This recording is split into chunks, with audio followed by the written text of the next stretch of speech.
Alô galera, aqui é Celso do canal Soflá do Urubu. Eu preparei esse vídeo que nós vamos acompanhar agora, um pouquinho antes, vocês vão ver até que eu tô sem barba, sem cavanhaque, né? Mas que eu acho importante, muita gente fala sobre Flamengo bilionário, né? E às vezes não compreende muito bem o que levou o Flamengo a se tornar um clube bilionário, né? E as pessoas comentam, questionam de onde vem o dinheiro, como é que o Flamengo conseguiu, por que outras equipes não conseguem. O modelo que o Flamengo adotou, que eu vou estar comentando aqui para vocês, é um modelo que qualquer clube de grande massa pode adotar. Mas muitos resistem a um período que nós resistimos de sofrimento, né? Então, nesse vídeo que eu estou passando para vocês, eu mostro como é que foi a construção desse modelo de negócio que o Flamengo fez, como isso deu a substância para que a equipe hoje se tornasse uma equipe bilionária, né? Esse é um vídeo assim um pouco que tem assim um pouco de teoria, tá certo? Um pouco de conhecimento de negócios, é para quem se interessa por isso, quer dizer, o interesse apenas da resposta simples não vai encontrar nesse vídeo, né? E claro, esse vídeo é um pedaço de um grande vídeo de mais de uma hora, onde eu dou uma explicação muito grande a respeito de como foi essa construção desse modelo de negócio. É um resumo, mas que dá bem o entendimento de como o Flamengo conseguiu chegar a esse patamar. Então eu espero que vocês gostem, tá certo? Eu editei ele para que ficasse mais curtinho, mas que também desse todo esse conhecimento para vocês. Vem comigo, vamos entender então como é que foi construído o modelo e por que o Flamengo se deu muito bem e se tornou uma equipe bilionária. Vamos lá? Então, galera, não se esqueça de dar o like, inscrever-se no canal e compartilhar esse vídeo. Se você tem um amigo ou amigos, familiares e tal que se interessa pelo, por entender negócio, o business de futebol, compartilha que tenho certeza que ele vai gostar. Não sou o dono da verdade. Essa foi a minha interpretação, olhando desde o momento do planejamento desse modelo até agora, né? Ele é válido, é o que está acontecendo. Então, eu espero que vocês gostem e aqueles rivais que estão vendo aqui aprendam, porque é assim que se transforma um clube falido num clube bilionário. Valeu, galera! Vamos lá, vamos curtir esse vídeo.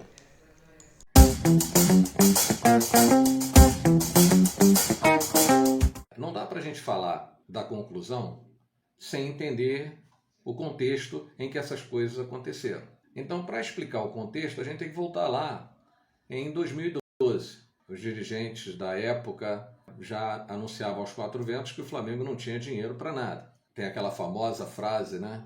Acabou o dinheiro. Então, um grupo de flamenguistas com muito sucesso na vida empresarial decidiram ingressar na política do Flamengo e trazer sua experiência para recuperar um clube que na época era totalmente endividado. Alguns ou nem se importassem muito com dívida do Flamengo, o que importava era ter jogador bom e ganhar campeonato. Se o Flamengo estava se endividando ou não, não era problema.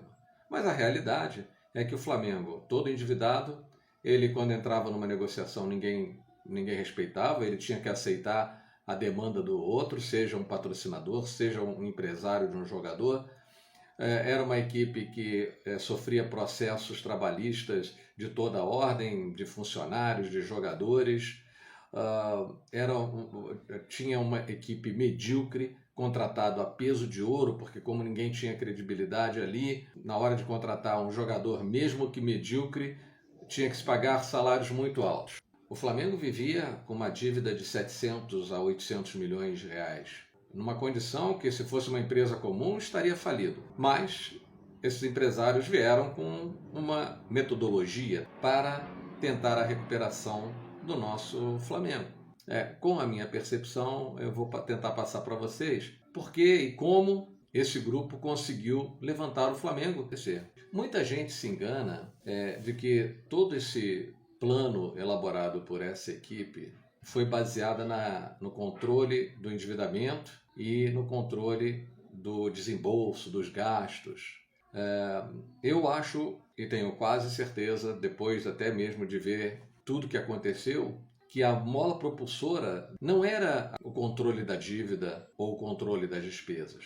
Eles usaram o controle da dívida e o controle da despesa para alcançarem os seus objetivos. E o objetivo principal era tornar o Flamengo respeitado e grande novamente. E para isso era preciso que o Flamengo tivesse recurso. Ou seja, aquela frase, o dinheiro no Flamengo acabou, nunca mais seria mencionada. Quando nós estamos falando de um clube, né, nós estamos falando de um clube de futebol profissional, nós estamos falando que a régua de medição, se ele está tendo sucesso ou não, é a performance que ele tem. Então, o objetivo principal desse grupo foi: eu preciso ter alta performance. Ou seja, eu tenho que ser respeitado em campo, eu tenho que ser respeitado como time, minha camisa tem que ser respeitada. Então eu tenho que ter alta performance. Esporte de alta performance requer uma abundância de recursos. E aí é que se contrapõe, de certa maneira, ao conceito de que esse plano foi montado com base na redução de despesa e controle de endividamento. Mas é verdade que se você tem receitas abundantes e continua descontrolado na despesa, descontrolado em seu endividamento, todo recurso a mais que você consegue, ele se perde nos gastos e no endividamento. Mas também era necessário, como ferramenta, ter controles sobre os desembolsos do Flamengo. A mentalidade financeira era, sim, muito importante para fazer com que cada centavo ganho de receita, ele tivesse uma destinação útil ao objetivo final, que era ter alta performance.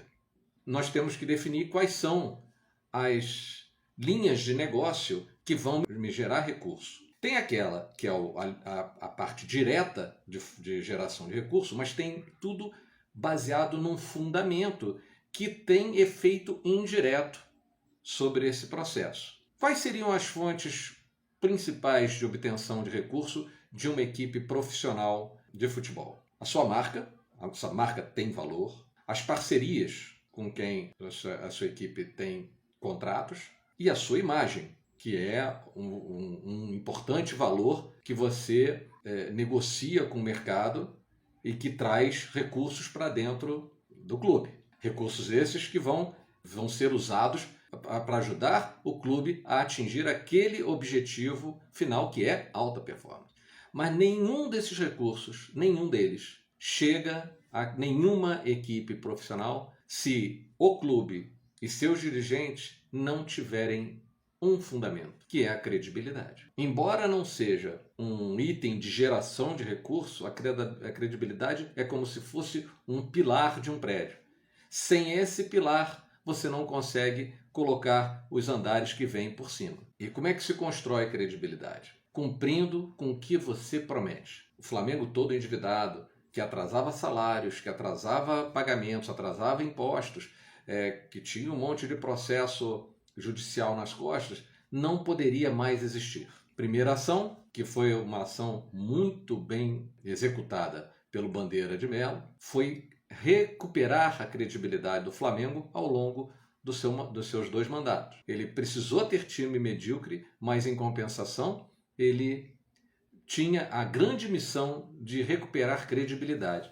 E olha que é uma missão muito difícil, porque o Flamengo tinha uma história de mal pagador de muitas décadas, não era nem anos, décadas. Com isso, também o Bandeira de Melo começou a trabalhar em aumentar as suas receitas com patrocínios, etc., mas dando muita ênfase na recuperação da credibilidade do mercado em relação ao Flamengo. O Flamengo passou a não atrasar mais impostos, ao longo dos anos começou a não atrasar mais salários, não atrasar com fornecedores e, finalmente, também fazer reduções importantes de despesa em detrimento do time que não teve lá o seu grande sucesso. Mas ele recuperou esse grande pilar. Eu vou pular a marca porque valorização da marca ela ocorre diante de diversas ações que têm a ver com o produto e têm a ver com a imagem. Vamos falar de produto então. O que também o Bandeira fez? Investiu fortemente na base para ter uma base competitiva e que aparecia em todos os campeonatos de base como uma base ganhadora e vencedora, identificando talentos em outras equipes menores, trazendo para o time, enfim, fazendo todo um garimpo de atletas, porque o objetivo era ter atletas para vender esses atletas ao mercado, preferencialmente ao mercado exterior, obter recursos para ajudar em todo esse processo, cuja missão sempre em mente, ter alta performance. Outras ações, que é uma ação mais de formiguinha, é o licenciamento de vários produtos de várias natureza, da caneca até um bonequinho de jogador. Todos esses produtos são pequenas ações, mas que somadas no contexto ajudam na geração dos recursos necessários. Outro produto, sócio-torcedor. Aumentar a presença de público no estádio. A bilheteria é um outro produto. Então, todas essas ações aconteceram, não foi por acaso. Elas tinham, sim, uma missão de incrementar o portfólio de produtos do Flamengo. Parcerias. O Flamengo, no início da gestão do Bandeira de Melo, ele ainda lutava com um problema de falta de credibilidade, tendo que administrar vários problemas jurídicos, problemas trabalhistas, o refis do futebol. Tudo isso estava na missão dele, conseguir as CNDs para conseguir manter os patrocínios vantajosos que tinha na época, Caixa Econômica Federal, conseguir patrocínio de imposto de renda, essas coisas todas foram sendo azeitadas no período do Bandeira de Melo. Melhorar os contratos de patrocínio, né? Buscar valores cada vez mais elevados, identificar novos ativos dentro do uniforme do Flamengo que pudessem ser vendidos, botar preço nesses espaços, né, das camisas, identificar parcerias, como o caso do BRB e outras, tentou inicialmente com um energético, não deu certo. Criou-se um modelo de parceria onde nós temos participação no negócio. Ou seja, nós usamos toda a nossa massa torcedora como um ativo propulsor de um negócio de parceria. Permutas, equipamentos. Um outro item eu preciso estar em uma estrutura de excelência. Nós temos 4 aspectos que impactam numa estrutura de excelência. Eu preciso ter processos fortes de gestão administrativa, de gestão financeira, porque se eu começar a arrecadar dinheiro e for bagunçado, eu vou perder todo o dinheiro. Eu preciso ter uma estrutura que dê sustentação a uma equipe profissional de performar bem, estrutura física mesmo. O CT, com todos os equipamentos e todos os campos que tem lá disponíveis, telão, tudo isso faz parte de uma infraestrutura que vai ajudar a equipe profissional a performar bem.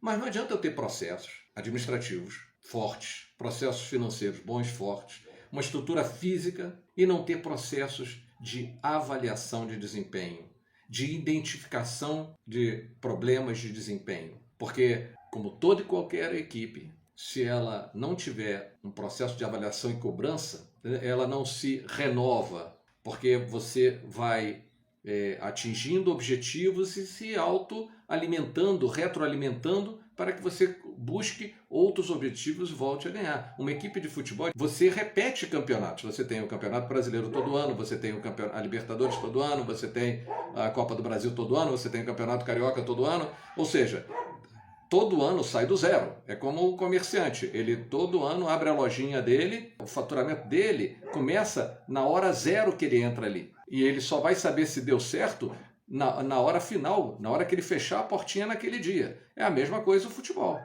E você tem que ter esse processo de avaliação e de cobrança contínua para fazer essa retroalimentação de motivação. Nós queremos atingir um altíssimo desempenho, Nós temos um monte de dinheiro, temos toda uma estrutura para sustentar tudo isso. O que está faltando? Nós precisamos de uma equipe vencedora. Nós precisamos de ter profissionais capazes de vencer tudo que eles forem disputar. Não necessariamente vão ganhar tudo, mas eles têm que ser capazes disso. Este é o último elemento.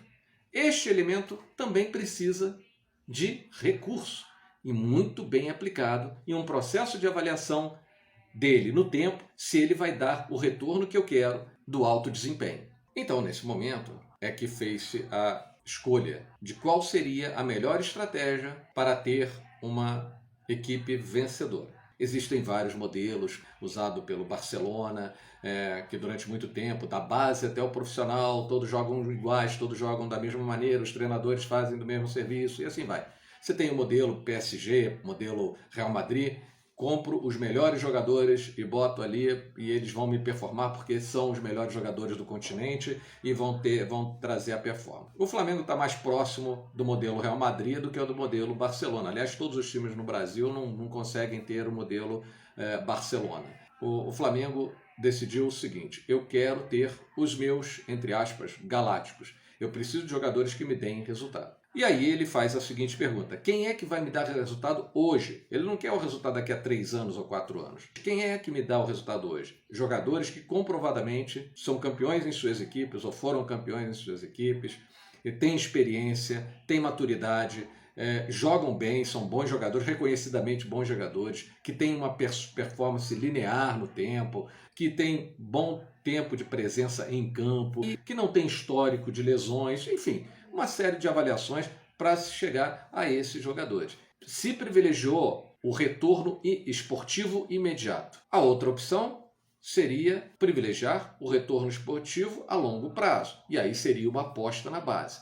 Não foi esse o conceito e se entendeu que a base deveria ser ou a fábrica geradora de recursos para se ter o jogador pronto. Então a base cria o produto, vende o produto, pega-se o dinheiro, compra-se o produto acabado de primeira classe que tenha disponível naquele momento. Outra situação que também foi levada em consideração era o seguinte: muita gente acha que isso aí é porque o Flamengo quer economizar. Tá, tem a ver com economia, mas por que eu vou pagar milhões de euros se eu posso ter esse jogador pronto por empréstimo ou vindo de graça, eu pagando basicamente somente o salário? Né? Ou seja, só no giro, sem necessariamente investir no passe do jogador. Essa era uma das opções do Flamengo em determinados momentos, que fazia sentido. O Flamengo está faturando muito, mas ele não pode esquecer o lado do desembolso. Então o Flamengo usou a base para gerar recursos para se ter jogador pronto, para ganhar hoje, e não ganhar daqui a 3, 4, 5 anos, quando aquele jogador da base vai ter maturidade suficiente para se confirmar como um jogador profissional. E tem um outro detalhe. Lembrando que nós estamos num país subdesenvolvido. Os nossos times, quando encontram uma joia rara, dificilmente conseguem segurar essa joia rara na equipe. E não é por questão de contrato, é questão até da motivação do jogador e do seu empresário de que ele vá para um mercado mais desenvolvido. Então, nasce um Vinícius Júnior, nasce um Paquetá, chega um determinado momento em que ele começa a brilhar, que o time lá fora, muito mais forte economicamente, chega aqui e solta o canto da sereia e o rapaz quer ir embora. E se a gente não soltar, a gente perde o valor e perde o jogador. Vamos botar um exemplo? O Flamengo teve uma oferta no Lincoln para vender o Lincoln, não aceitou. O garoto não se desenvolveu mais porque ele quase não jogava. Ele poderia até ter futuro, mas como ele quase não jogava, o que aconteceu? Perdeu ritmo, perdeu motivação, e enfim. Nós entregamos o atleta para uma equipe lá fora por quase nada. Perdeu-se o atleta e perdeu-se o dinheiro. Então o plano estava pronto. Alta performance, abundância de recursos, infraestrutura de excelência e um time super competente para que entregue alta performance, gere mais receita, melhore as infraestruturas, contrate jogadores melhores, ganhe campeonatos e assim o ciclo vai sendo um ciclo virtuoso e que deveria se eternizar. Antes de entrar nessa teoria toda, para explicar todo esse processo de como é que se desenvolve a carreira de um jogador, eu vou pedir a vocês que deem o like, inscrevam-se no canal, compartilhem esse vídeo com todo mundo que você conhecer. Esse gráfico que vocês estão vendo aqui, ele tem na parte horizontal a idade dos jogadores. Eu peguei um período de 12 anos de idade, quando ele começa lá nas escolinhas, nos mirins, essa coisa toda, e vai até os 40 e poucos anos. Alguns atletas conseguem jogar até os 40 anos. A curva em si, a curva normal em si, ela representa o quê? As fases dos jogadores na sua carreira. Ou seja, ele atinge o ápice da sua carreira, onde ele está física, mentalmente, tecnicamente, motivacionalmente, ele está no topo da vida profissional dele, ali por volta dos 27, 28 anos, mais ou menos. É claro que isso varia de jogador, se eu for olhar individualmente jogador para jogador, aí fica difícil. Mas ela se chama curva normal porque ela pega uma população de observações e coloca dentro de um comportamento normal. Tendo esse conceito na cabeça, vamos analisar o time do Flamengo. No lado direito desse gráfico é a curva onde o atleta está se formando fisicamente, mentalmente, ele está super motivado, quer aprender tudo, também faz suas besteiras, tem direito a fazer as suas besteiras, mas é o momento em que ele está mais ansioso para entregar, porque ele vê aquela carreira como a sua chance de vida. Então ele está com uma fome do cão. Esse é o lado melhor, digamos assim, de você ter atleta, né? Se todos os seus atletas tivessem todos os benefícios de um atleta mais experiente, estivesse nessa fase de carreira, seria ótimo.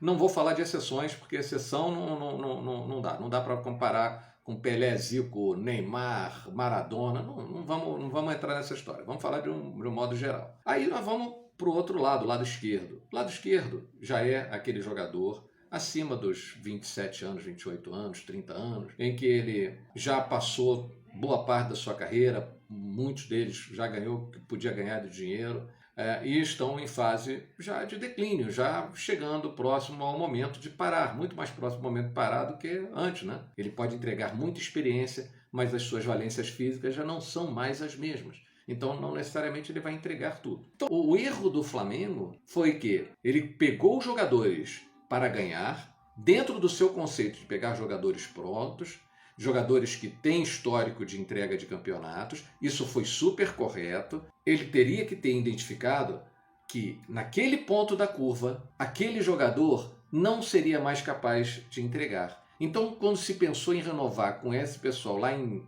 2020, final de 2020, início de 2021, não deveria ter sido feita a renovação. Deveria ter dado um muito obrigado e teria que ter se buscado jogador para aquelas posições em que nós estaríamos abrindo mão de vários jogadores. Em 2020 era o momento, sim, de buscar um outro jogador que com outras características, você nunca vai encontrar um jogador com exatas características, mas com outras características, e contratar e fazer com que ele se ambientasse, e assim por diante. E não estou falando de uma questão de idade. E volto a dizer, não é por não ser profissional, não é por maldade, é porque ele está no momento físico da vida dele que ele não responde mais com a mesma competência. Então o grande erro do Flamengo, nesse aspecto, foi não ter percebido isso. Percebeu mudando técnico, mudando pessoas dentro do departamento técnico. Tudo isso faz parte do futebol, a gente sabe o que acontece, mas é um erro que foi causado por uma equipe que não estava mais preparada para ganhar. A pior coisa que aconteceu para o Flamengo, por incrível que pareça, foi ganhar o Campeonato Brasileiro de 2020. Porque deu aquela sensação de que, poxa, esse time realmente ganha tudo. Se não tivesse ganho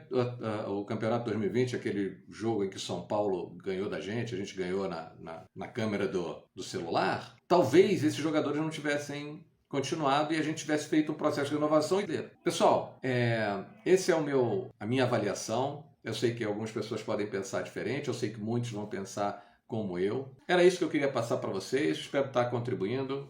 Eu gostaria de pedir para vocês que dessem um like, compartilhassem esse vídeo, se inscrevam no canal, ajudem a gente a trazer sempre conteúdo de qualidade. Por favor, comentem aqui embaixo no vídeo. Valeu, galera! Grande abraço, até a próxima!